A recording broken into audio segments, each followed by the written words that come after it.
Assalamualaikum warahmatullahi and a very good afternoon to all.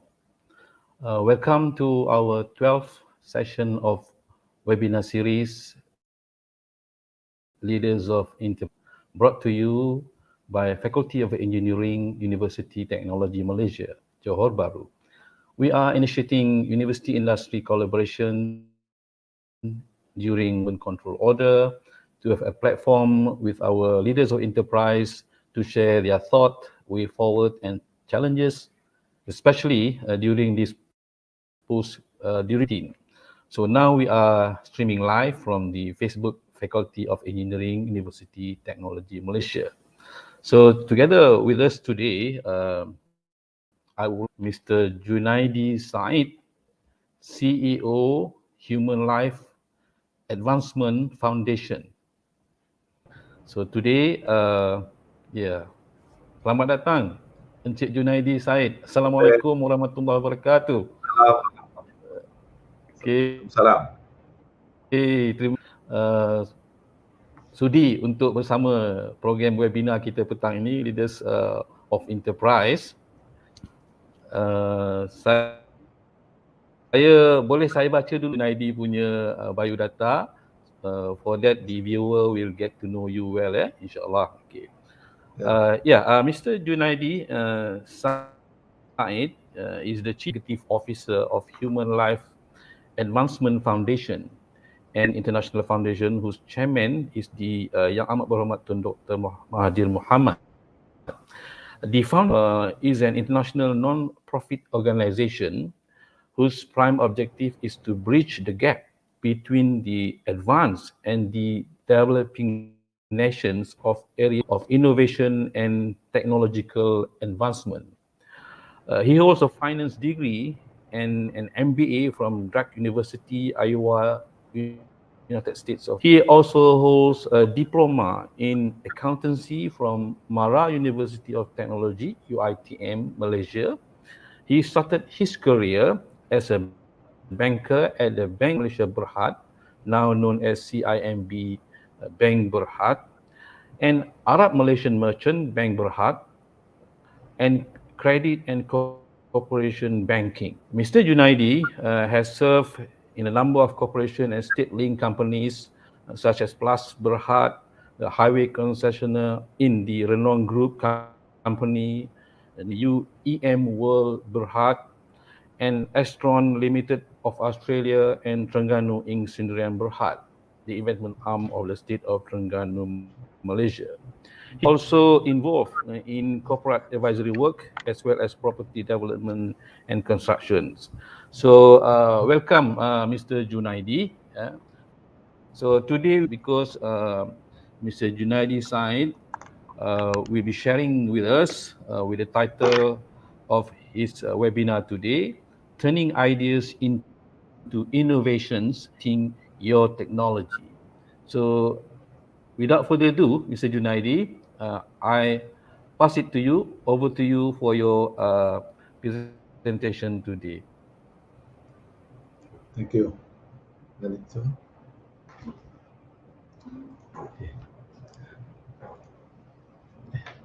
Assalamualaikum warahmatullahi ta'ala wabarakatuh, and good afternoon to everybody. Firstly, I would like to thank Suhaimi for the introduction, and I think this is my second time meeting with the audience from UTM on the topics of innovations and marketing of technology. This is a bit general. The topic is a bit general in nature. It's not going to be technical. I'm trying to cover it in a very probably in about an hour. And before I start talking about commercialization of innovations and technology, I would like to talk a little bit about our foundation. So my content outline will be the Human Life Advancement Foundation at a glance, which is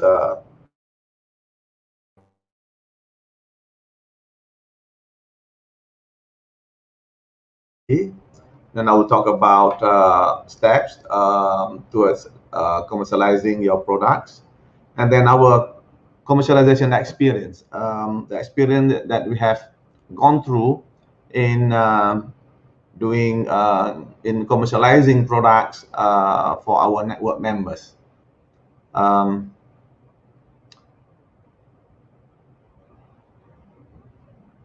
For our brief background on our foundation, we are an international foundation active in the field of technology development, transfer, and sustainable development for developing nations. We are an NGO, as a non-profit organization. We are based in Kuala Lumpur, although it's international, and we have network members from all over the world. We promote new technology and innovations, basically to bridge gaps between developing nations and advanced countries. We focus on disruptive technologies so that we can actually leapfrog advanced nations. And the main idea is to enhance life. What we do actually is we give out scholarships and research grants for PhD graduates who are involved in science technology, so that they can produce new technology that actually may help with our mission to leapfrog advanced nations. We are organized into 3 departments, basically Knowledge Forum, Technology Forum, and Development Forum. Knowledge Forum is where the creation and dissemination of knowledge among institutions and individuals. Our Technology Forum is where we exchange ideas between the businesses and the science community, as well as transferring technology from those who have developed it to those who require it. And then we have our Development Forum. Our Development Forum is basically a forum where we exchange ideas between the business people, the science people, and the policy makers, so that whatever products, new ideas that comes from any of those areas, we can look at it and develop it, and then probably implement it. Our key focus areas are 3, basically, is in education, in agriculture, and in renewable energy. Under agriculture, we have 2 sub-focus, which is herbal-based medicine and food security. Our activities are basically we organize annual award and workshops. Just now I mentioned we give out science and technology scholarships for PhD students. We collaborate with centers of excellences from all over the world. And then we have also a ProTech program, which is actually a program for developing and distributing computer science knowledges to school children, so that they will be aware of the importance of computer science and create awareness in digital education field. Under our technology forum, we have Malaysian Tech Transfer Showcase, which is an annual event which we organize to showcase the technology, the latest technology that we develop in Malaysia together with our network members. And we also give out postdoctorate program grants.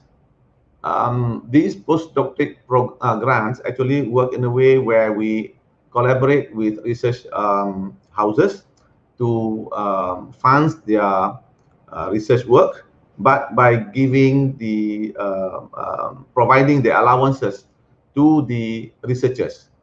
The equipment and the material will have to be provided by the research houses. Under our development forum, we have development forum and showcases. We have our annual awards and workshops where we actually hold conferences, international conferences. We give out certificates to scholarship recipients, and we have our brainstorming sessions where we discuss latest issues on technologies and related areas. And then we also have Pearl Wisdom, where we invite well-known personalities to give a talk on how to develop a nation. And we also have our alumni program, where we have our alumni members, our past scholars who have graduated from the PhD program, to organize events for the development of the community. The last activities that we have is the sustainability project, where we develop projects to sustain ourselves. Basically, as a foundation, we need funding, and most of the time, the funds are being contributed by companies and individuals. But in bad times, especially like now, where COVID is affecting all economies in the world, the contributions and the sponsorship becomes very, very little. So we need to develop our own projects to ensure that we generate the revenues that we need to fund our activities. So we have our a few projects. The one that we are very excited about now is Herbie. If you can see the second dot in our slides. Herbie is an e-commerce platform where we carry herbal and natural-based products online, and it is a scientific backed products. If it is not a scientific backed products, it will not be on this platform. And we have just soft launched it a couple of days back. We hope to do a proper launching in January. And at the moment, we have about a few hundred products already on the platform. So for those who are interested to see what it is and to learn what it is, you can Google Herbie, and I think you can find what we have there. And then the other projects that you have, which we're also very excited about, is halal collagen manufacturing from chicken feed projects. At the moment, we are validating the protocol that have been developed by UPM, and we are now discussing about pilot projects. And if that proves to be successful, we're going to have our own plant, and we can start producing the halal collagen, which we believe is one of the first in the world. What's interesting about this collagen project is that we already have identified off-taker, and off-taker will take over, or who will take up all the entire productions that we have. And we have also identified the feedstock suppliers. So we have completed more or less the chain of the productions. So it's just a matter of putting the plant and produce the collagen, and hoping from there we can generate the revenues that we are looking for. The other projects we have launched is Makan RM5, which is a mobile apps that actually is a directory of food stalls and food outlets which offer reasonably good menu at RM5. It's meant to actually help out the low-income earners and first-time office workers as well as students to find reasonably good food at affordable prices. Our network members, we have at the moment about 66 altogether, coming from Japan, Korea, China, Pakistan, Iran, Turkey, Bosnia, and right up to USA. So they range from universities, research houses, associations, as well as corporations. So what we do with our network members is that we collaborate with them when we organize events, and they comes in very, very handy if the events are held in their countries.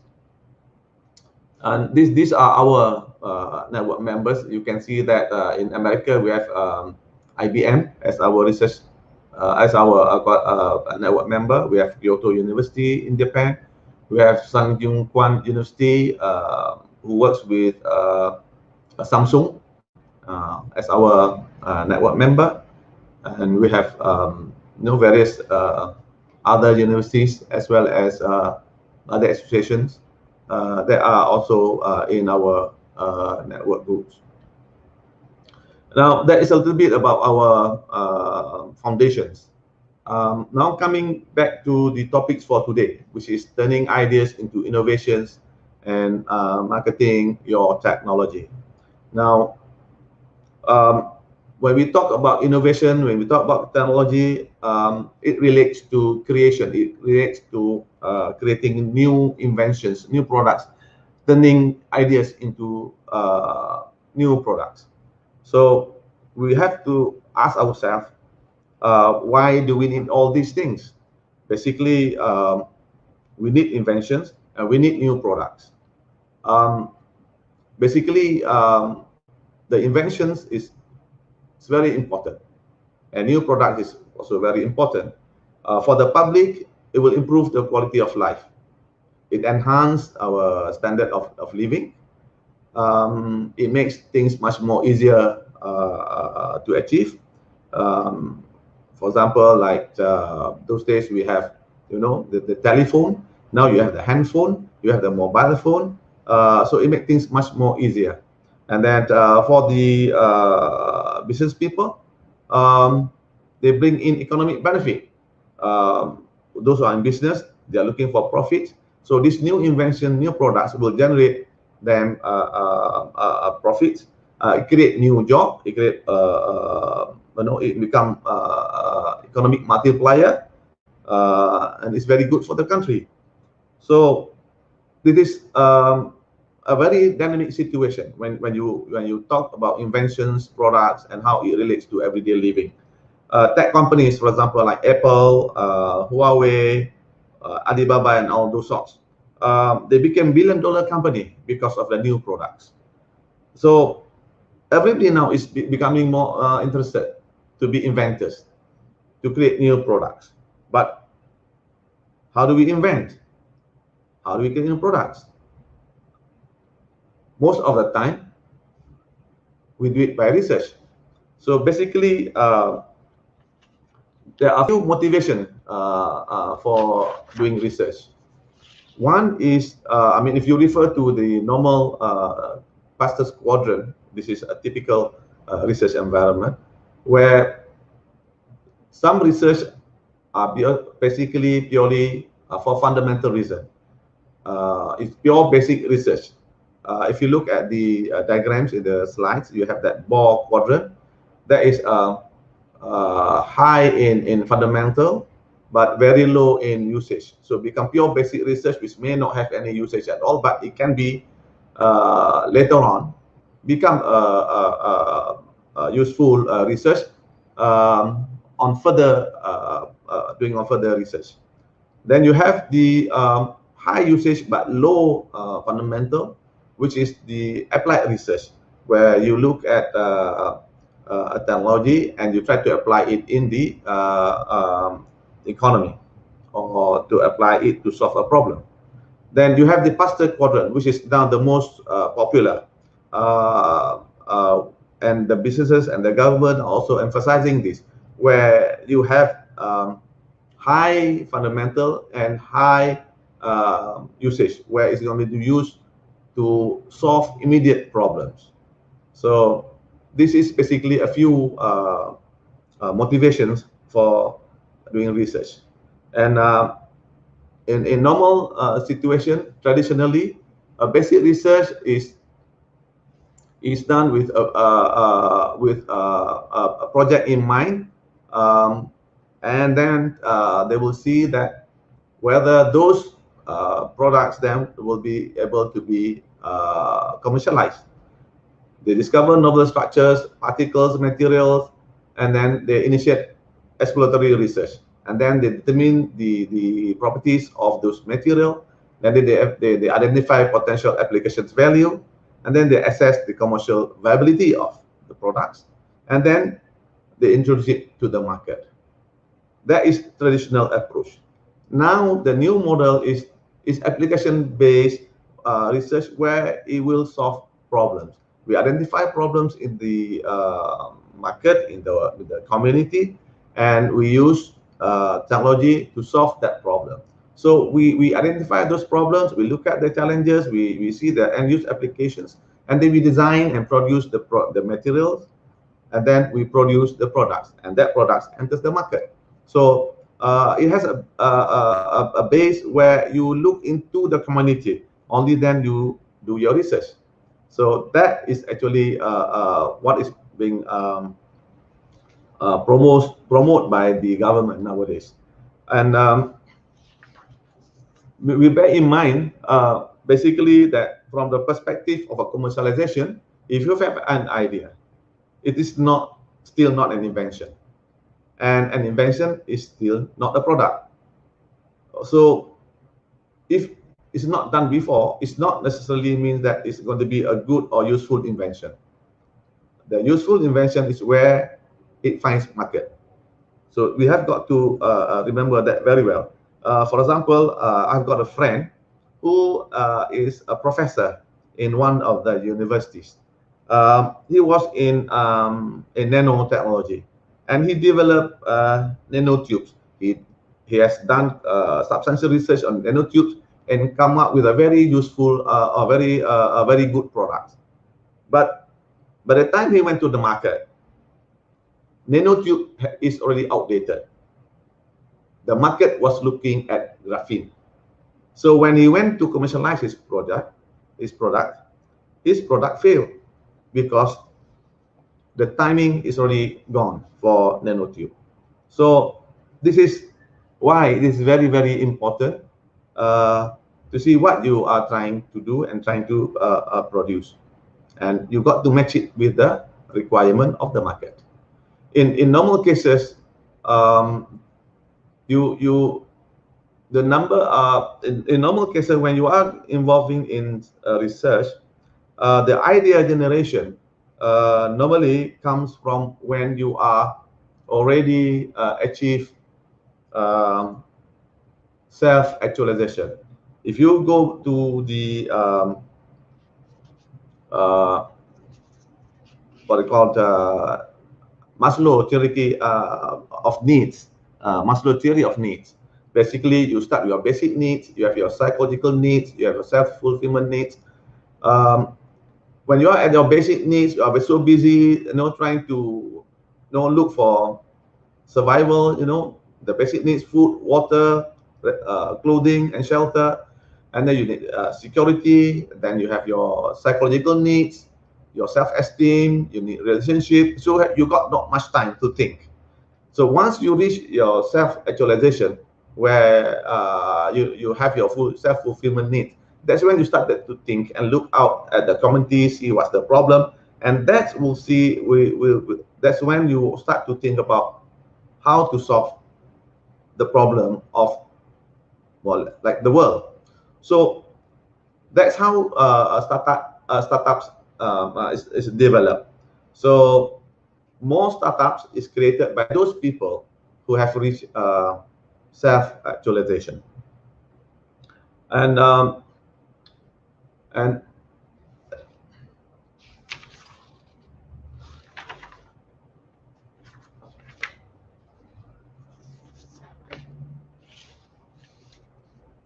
when you develop your idea, you must look at what are you inventing. Is it a new technology or is it a new product? A new product may mean an innovation. A new technology is more or less you develop methods and processes, and you develop that into a product. So invention is where you create a product or processes for the first time. And innovation is where you improve the existing product that you have. For example, like microprocessors. You have microprocessors, and the first thing to do was like in the computer, And then after that, you find alternative use for microprocessors in household items, in washing machines, in refrigerator, and all those things. So you have to see what are you inventing. Is it a new technology or is it an innovation? Yeah, because there are consequences because of new technology. Sometimes you need to look at the IPs, the development of patterns, the properties, and innovations may infringe on the new on existing IPs. So all those you got to look at the what you are doing. When you look at technology, when you look into embarking on the new inventions, you must look at what you are doing. You must do some assessment when you want to go to the market. When you are looking at the products, you look whether the technology has been is matured or not, meaning has been used, and then there's no more weaknesses that that the inherent problem has been resolved, so therefore it can go into the market. So you have got to do that evaluation. If it's too early, if it's still not mature, then you cannot commercialize it. And then you have to look at patentability, whether it can be patented, whether it can be reproduced. If you can patent, will it improve the chances of you to attract funding? Whether it will improve your chances of getting a partner. So you've got to consider all those things. And then most important thing when you talk about technology and commercialization is about the market. Whether there is a market for your product, whether the market is ready for your products. Tesla, for example, in the technology in Tesla, for example, they developed it in 1920s, but at that time the market wasn't ready until now, when Elon Musk introduced it into the market. So these are the factors that you need to look at.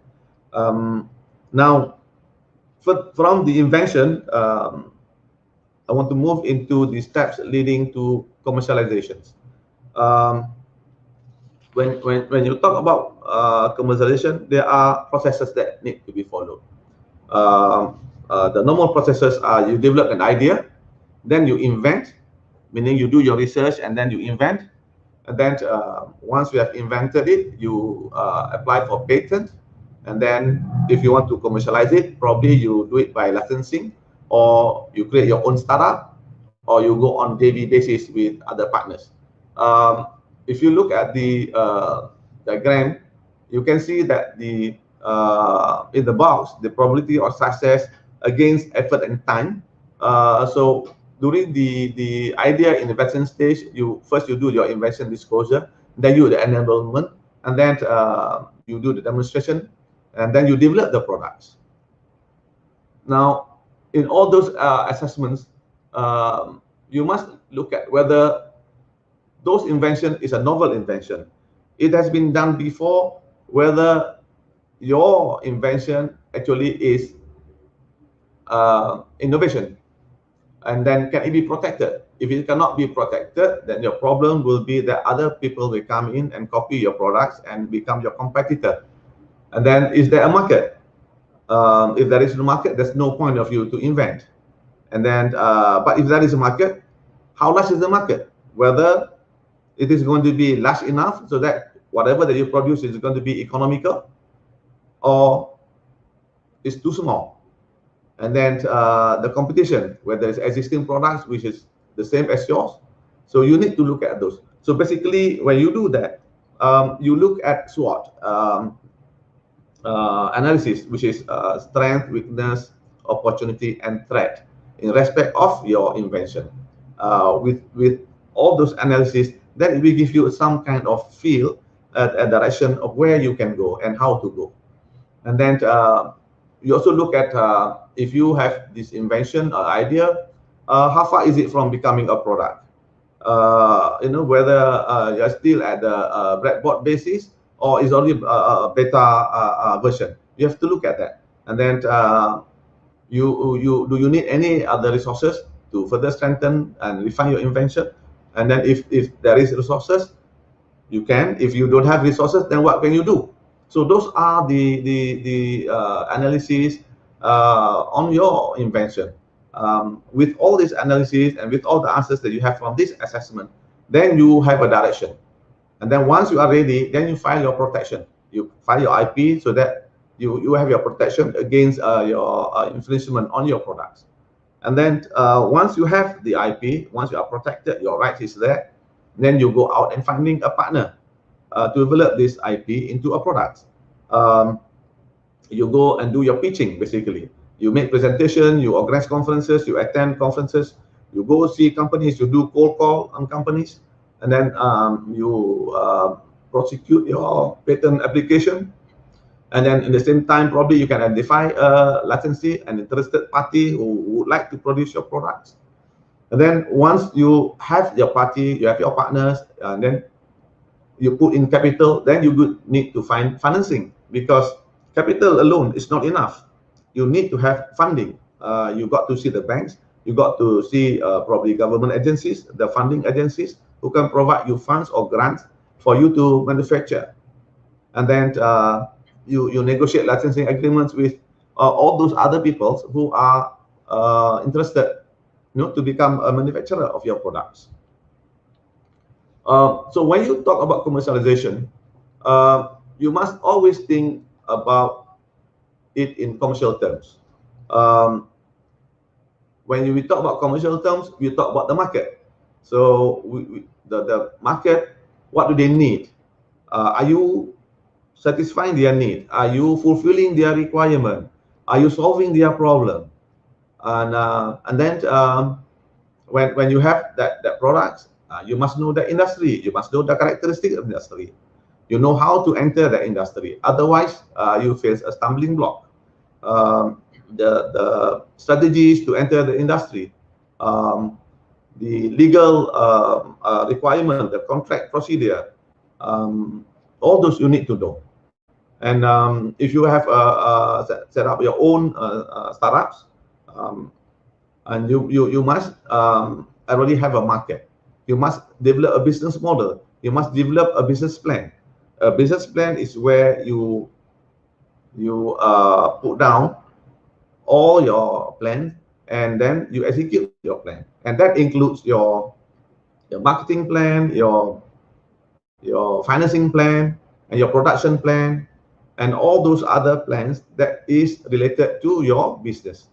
And once you have a proper business model, then you execute your business model, you have more chance to be successful. Of course, your management team is also very important, because without the people, then your spin-off or your startup will go nowhere. So you must make sure that you hire correct people with you, the committed and passionate people who share your dream and who share your vision. If you don't have that, then it's going to be a big problem for you. Then the critical resource mesh, all those other interactive components or resources that you need. You need the people, you need technology, you need the money, and those you must have it with you. Otherwise, you can't do it. And then your technology is not easily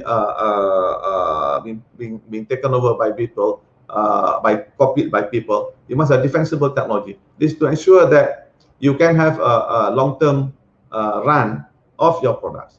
Otherwise, you're going to be a very short-term, and after a while, due to competition and the rest, you may disappear from the market. So when you have an idea and you want to do invention, you want to create new products, how long does it take to convert your idea into a product and get it into the market? I've taken this from a book that typically shows how long it takes from the product to reach the market.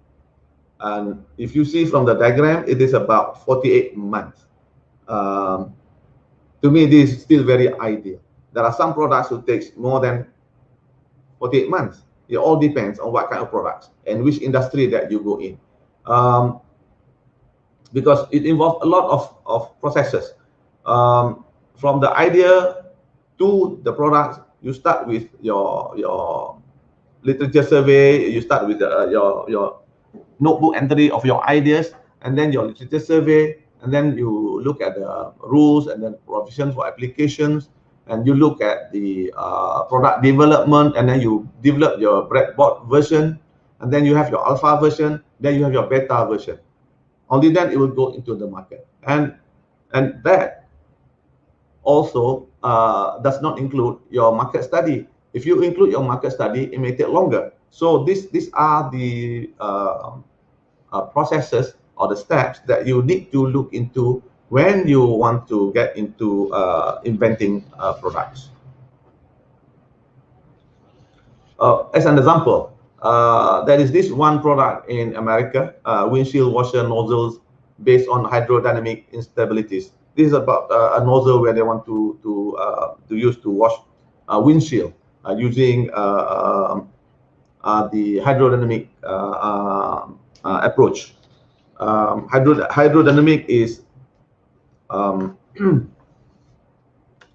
is a branch of physics, basically, where it deals with motion of fluids. I'm not a scientist, but it deals about fluids, water, basically.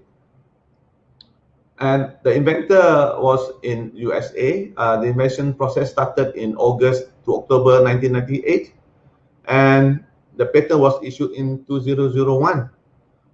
And the product was used since 2001. So it took about 3 years to get the invention from idea to the market. And then I have another example, the aerodynamic flow control devices for future airplanes.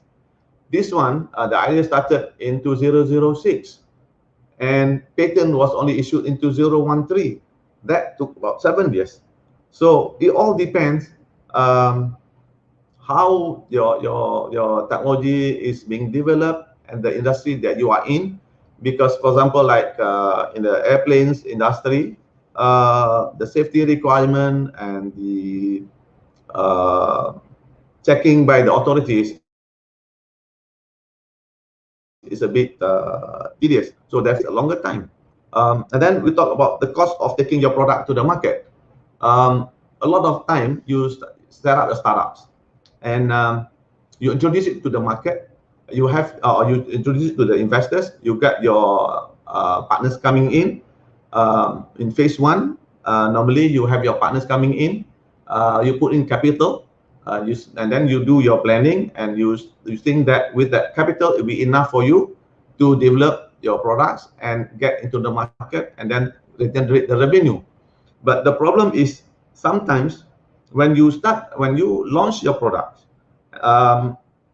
at the beginning, the support of the take-up rate and the feedback from the early users are very minimal, and you face problems in getting data, getting information. So the longer that evolve, your capital may be depleted. During those times, the raising of additional capital also will be very difficult. So this is a time when you enter phase two.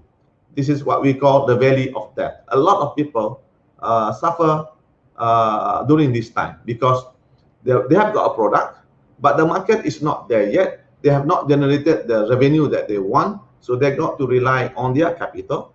But when the time taken too long for their products to find the fit into the market, they finish off the capital, and then they need new funds to come in. The banks will not support them because the banks look at the market, whether there's a volume, whether there's a support, and there's a demand for your products. So the banks will not come in. So only at this stage, angel investors that can come in. And angel investors are very hard to come by. So a lot of time, many businesses, many startups fail during this phase. But once you find the product that fit to the market, then you can already scale up, which is you can go to the early stage of commercialization, where you can work with venture capitalists, you can work with PE, private equity people, to fund your company or your products. Then once you have that, you are on the way to success. But a lot of times you face a hardship under your phase 2, the value of debt. In general, 10% make it to the product side, to the market, but a lot 90% normally fails. So if you are thinking of commercialization, you got to plan your way very, very carefully so that you can jump over this valley of debt in the shortest possible time so that your product will be a success. So now I'm going to talk a little bit about our commercialization experience as a foundation. This is our what we have gone through. Basically, we help our network members to bring their products into the market. This is very important role for us because as a foundation, we are very concerned with CSR, corporate social responsibility, and by introducing product into the market, we bring benefit to the society, we enhance the quality of life, and then investment research will not be wasted. So there is an economic return on the funds that are being used to do the research for the new products. The challenges normally when we talk about commercialization of IPs from our point of view, there are about 7. This is the timing, the capital, choosing the right partner, supply of feedstock, production process and protocol, legal, and valuation. Timing is very important. If we go in the wrong time, then we fail. Just like what I was mentioning earlier about the nanotubes and the graphene. Because of wrong timing, whatever money they spend, the time they spend, all become wasted. And the product, although it's good, is no longer needed. And so timing is very important for you to actually look at the trend and make sure that you catch it at the right time. If you catch it at the wrong time, you will fail.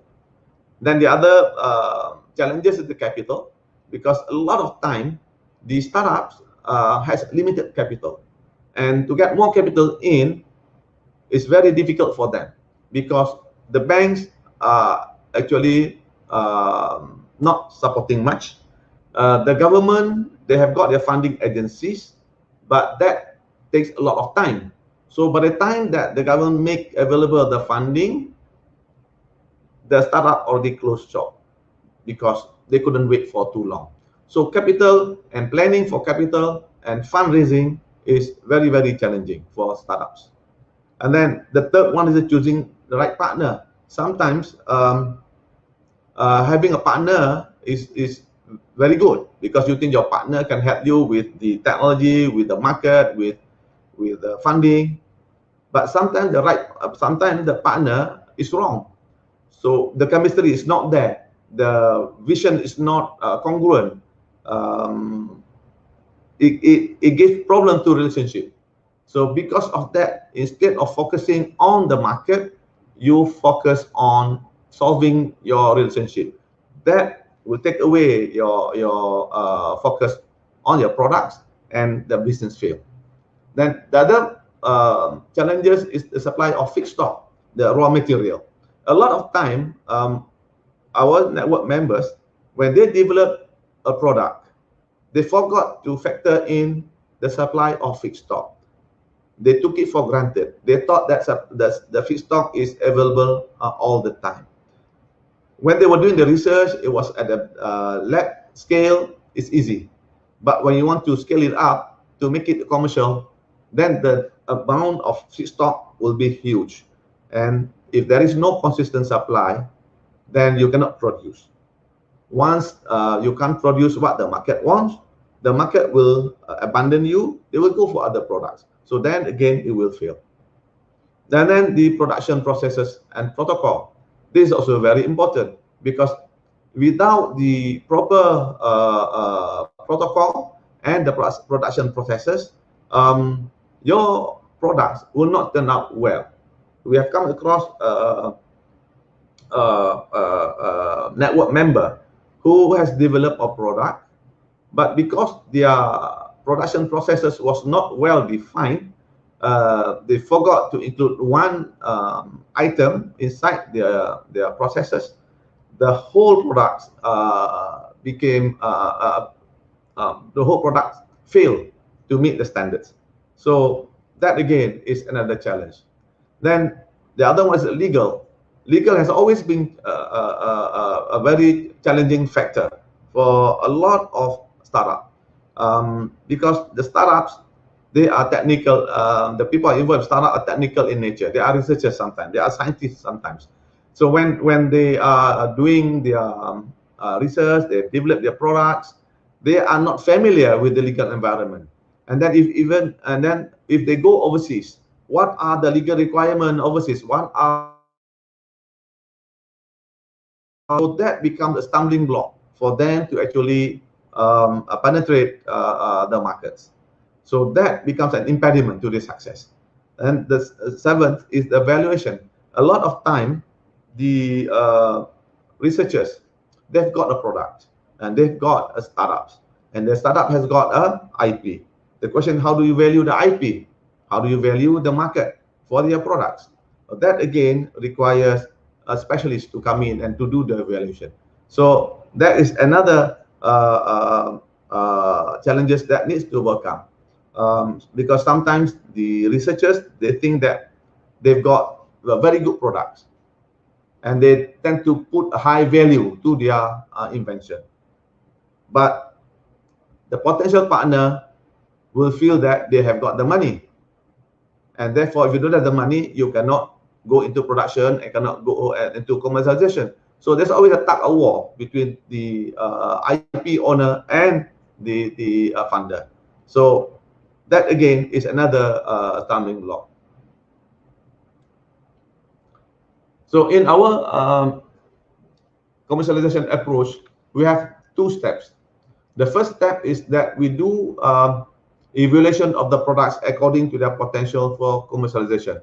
We look at product which is market ready rather than ready for the market. Market ready means they have got their products there, the technology is mature, they've got the support, they've got all the components that is able to support them when the market say need them. But when you ready for market means you have got product, but you are not sure whether you have got all the other supports that is with you. One example of market ready in our situation is that we got a product where there was a trial order for about 3,000 tons, but he was only, their capacity was only 1,000 tons. So in that sense, it is not market ready. So this is the situation that that you must address, or you must analyze and see that you are market ready. Then step two, we do end-to-end approach in commercializing the products of our network members. First, we identify the partner or the potential investor. We do some research. We work with our network members overseas to see who may be interested in that products. And then we look at the feedstock. We see where the supply coming from. We see whether it is consistent, whether supply is available all the time, and then also the volume of the supply. And then we look at funding. We help our network members to raise funds. We go to see, for example, MTDC. We go to see SMEs. We go to see PUNB, for example, in respect of the market or government funding agencies. Or we go see venture capitals and also PEs. So this is what we do to our network members. And then we create the market access. We talk to the people, we talk to the players in the market, we talk to the potential interested parties. We do targeted pitching, we do demonstration. we organize international event such as our Malaysian tax transfer showcase. Every year we organize a transfer showcase in Bosnia, for example, in Sarajevo in April. So we bring along all the new products belonging to our network members, and we showcase it in Sarajevo, where we have about 2,000 participants there. And then we also work with the other businesses around the region and do a pitching to them, so that we have a greater chance of success. And then we also create new channel. For example, we've got our network members in Africa, in Nigeria. So we use these network members to create a channel for the products to flow into Africa. We've got our network members in UK, for example. So we use that network member and flow the products into UK. So this is what we do. And we are happy to see that we have achieved something like 25% rate of success. There was one product that has resulted in a trial order worth about US 20 million. And we are quite happy that we contribute to the transforming the startups into an international company, because we move them from local market into international market. And now we're working with Madrid, with Mari, with MTDC, with SMEs, and some other government agencies. So in a way, our practical experience says that if you do it well, we will be successful. That's all that I have for today. If you have any question, I'll be happy to answer that. Thank you. Assalamualaikum warahmatullahi wabarakatuh. Thank you so much, Junaidi, for your inspiring and sharing. This is very valuable information for our viewers. I think shall we open to question and answer, Junaidi? Yeah. Yeah. So I think we have a few questions from our viewers. So first question from Fira Hashim. Thank you, sir, for your interesting lecture. Can you share with us the difficulties of industry university collaboration based on your experience? That's the question. Yeah, actually, this difficulty actually has been there all along. I think it's not only us that face this difficulty, but also some other industries. Because I think the industries and the universities, they don't share the same wavelength. In a way, the university operates based on the government policies and the emphasis given by the universities. Those days, I can see that when we are collaborating, for example, with one university in Kuala Lumpur, they are doing research basically for the sake of research. They are not industry focused. Whereas the industry need to solve a problem.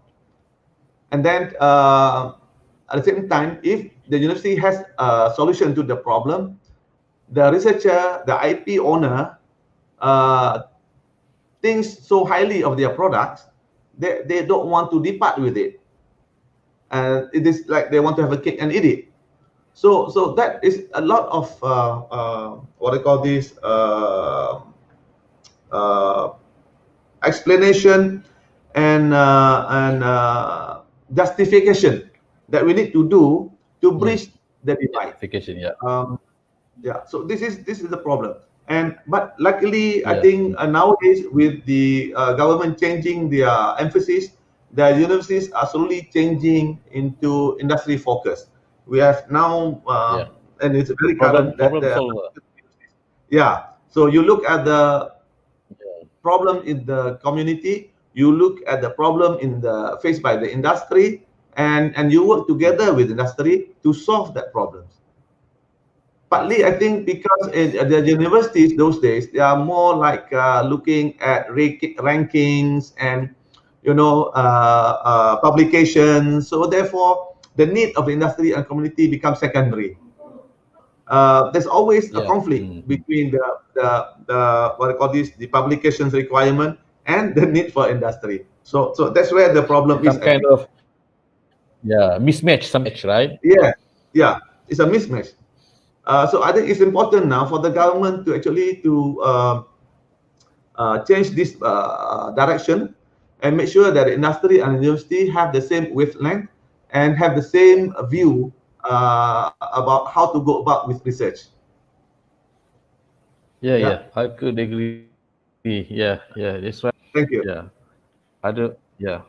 So yeah, thank you for the answer, Tuan. So we have one from Muhammad Iqbal Tariq. Yeah, Assalamualaikum, Tuan. Thank you for sharing. Any advice to our researchers who are very worried to share their finding or product to industry? And lastly, the product become or become gajah putih. Yeah. This is very interesting question. This is a very practical question because a lot of time, just I mentioned just now, a lot of researchers, they want to have the cake and eat it. They want to keep it to themselves, and they are so emotionally involved and attached to their products that they don't want to share with anybody. Even if they want to share with anybody, they will not allow their partner to dictate. They want to dictate. But the problem is when you do commercialization, it is all about dollars and cents. If you cannot generate revenue out of your products, then the whole enterprise will fail. And that's where financing becomes very important. So even if you have the product, you don't have the finance, it will not go nowhere because there will be no productions, there will be no marketing, there will be no sales. So don't be emotional. That's my advice. Don't be emotional. You make hay while the sun shines. So once you got the products, because the products sometimes are only relevant to a certain time. After that, other products will take over.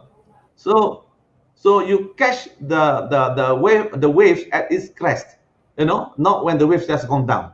Then you lose the potential already. So your dream of becoming a millionaire will disappear in thin air because of your emotion. So don't be emotional. Don't fall in love with your products. I see. That's my advice. Yeah. Yeah. Yeah. Thank you, Tuan Junaidi. Yeah, very interesting. Sometimes we call it mindset. How we can, the nutshell, so that we can, move forward. Yeah. So Yeah. that's another thing that I would like to, maybe to get your idea, your opinion. So there's two terms, trendsetter and trend follower. Yeah. So Yeah. many people say that Malaysia, we always as a trend follower. Yeah, we are afraid to become a trendsetter. Is that true, or if it not, so maybe you can have some comment. Yeah, Tuan Junaidi. Yeah. We always have this problem because in a way I think our community um, has always this mindset of inferiority complex, and because of that we tend to see what other people are doing, and then we try to imitate and try to follow. Yeah. We are not adventurous. Yeah, we don't have this pioneering spirit. If we have this pioneering spirit, then we become the leader. The problem is I think we have stayed too long with this mentality that it become the value in the community. Even for the government as well, this situation prevails. They are not willing to be upfront and take on the risk and move on. Although they know that they can mitigate the risk, they know how to mitigate it, they know how to take steps to manage the risk, but they still not brave enough to take that next steps. I mean, a typical example, we have, for example, the story of Grab. Grab is a Malaysian product. It's a Malaysian company, and they went to Yes. Khazanah. Yeah, they went to Khazanah for the first series of fundraising for 25 million ringgit, and Khazanah Fundraising. refused to give them. And Singapore invited them and gave them funding, subject to them moving their head office to Singapore.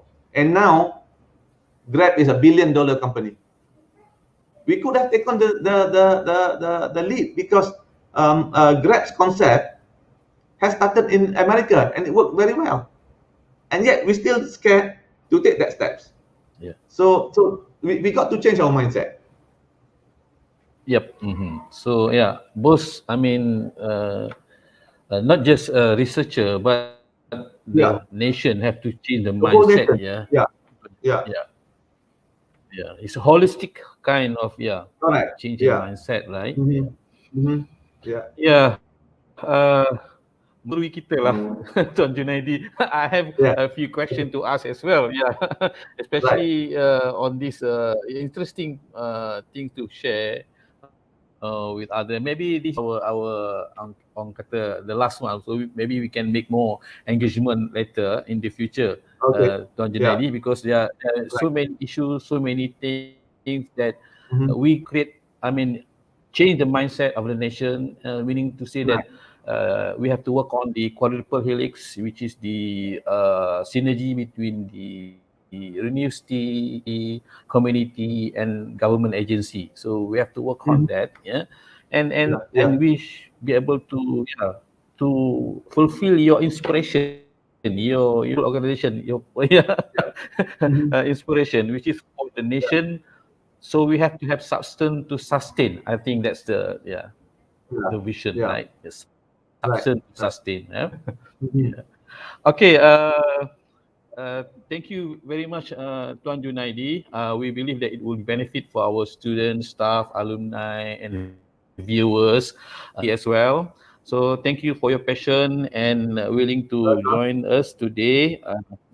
And it's a pleasure for us to bring, I think, quite a large number of viewers. And to all, stay safe, stay healthy, keep safe, keep distance, because we are still in COVID pandemic. So have a good day. Taufiq. Wassalamualaikum warahmatullahi wabarakatuh. Terima kasih, Tuan Junaidi. I think Dekan would like to say something, Dekan? Yeah. Yes, I also would like to say thank you to Mr. Junaidi. Just to let you know that I've learned a lot from your presentation, because just to let you know that I have about more than 40 patents already granted. But the thing, as you mentioned, we need to actually turn these ideas into products. Products that we can sell. And I guess I'm still afraid. So hopefully after your lecture, I can turn all these ideas, innovation, into real products that that I can market. So thank you so much for the sharing session, and to all of you watching this Leaders of Enterprise. Thank you for watching. Do stay tuned, because we have many more interesting sessions for you. Until next time, bye bye, and assalamualaikum warahmatullahi wabarakatuh. Waalaikumsalam warahmatullahi wabarakatuh. Thank you. Bye.